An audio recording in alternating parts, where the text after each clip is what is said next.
ඔබ නමින් නිෂ්ඨකාමී වන්නා වූ සියලු දෙවි දේවතාවුන් වහන්සේලාට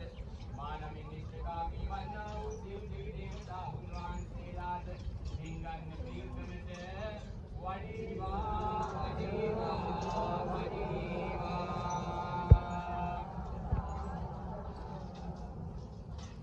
මේ තමයි ලෝකයේ උත්තර කුල භූමිය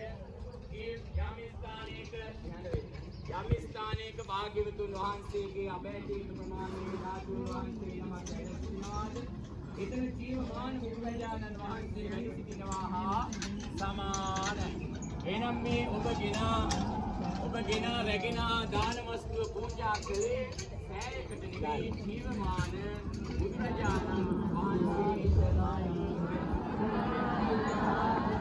ඒ විතරක් නෙවෙයි මේ පුණ්‍ය භූමියේදී කපුසන්ත කෝණාගමන කාශ්‍යප ගෞතම කියන සිව් බුදුරජාණන් වහන්සේලා සමවත් සුවයෙන් වැඩ සිටිය පුණ්‍ය භූමියක්. ඒ නිසා මේ දාන වස්තුව ගෞතම බුදුරජාණන් වහන්සේට පමණක් නෙවෙයි කපුසන්ත කෝණාගමන කාශ්‍යප කියන මේ සිව් බුදුරජාණන් වහන්සේලාට පූජා කළා කියලා. මගේ බුදුරජාණන් වහන්සේ වචනේ බුද්ධත්වයේ ප්‍රාර්ථනා කළ දාපතන් සම්මුඛ වී වදාළ 5,12,27ක් වූ සියලු බුදුරජාණන් වහන්සේලාට මේ දාන වස්තුව පූජා කරමු පූජා වේවා කියලා. ඒ වාගේම මේ දාන වස්තුව බුදුරජාණන් වහන්සේලා වැඩ සිටීමට මත්තෙන් සම්මා සම්බුදුරජාණන් වහන්සේ ගෞතම බුදුරජාණන් වහන්සේ වැඩ සිටීමට මත්තෙන් ඉසිගිලි පව්වේ වැඩ සිටියා වූ 500ක් පසේ බුදුරජාණන් වහන්සේලාට අතීතයේ වැඩ සිටියා වූ පසේ බුදුරජාණන් වහන්සේලාට මතුපහළ වන්නා වූ පසේ බුදුරජාණන් වහන්සේලාට මතුපහළ වන මෛත්‍රී බුදුරජාණන් වහන්සේ වරප්‍රමුඛ සියලු බුදුරජාණන් වහන්සේලාට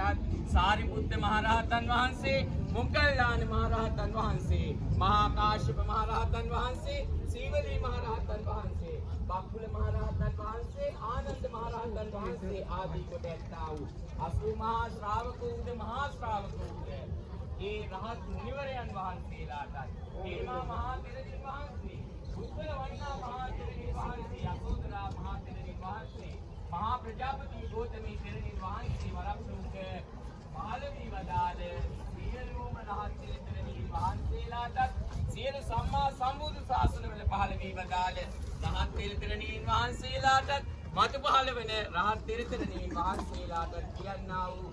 බුදුපසේ බුදුමහරහතන් වහන්සේලා උදෙසා ජීවමාන බුදුරජාණන් වහන්සේ වැඩ සිටින්නා වූ මේ මහා සෑයට මේ මොහොතේදී සාදර ගෞරවයෙන් ආද පිරිවත්තියේ නිර්වාණ ශාන්තිය පතා පරලොව සිටියේ වේද ජීවිතේ සැප පිණිස පූජා කරමු පූජා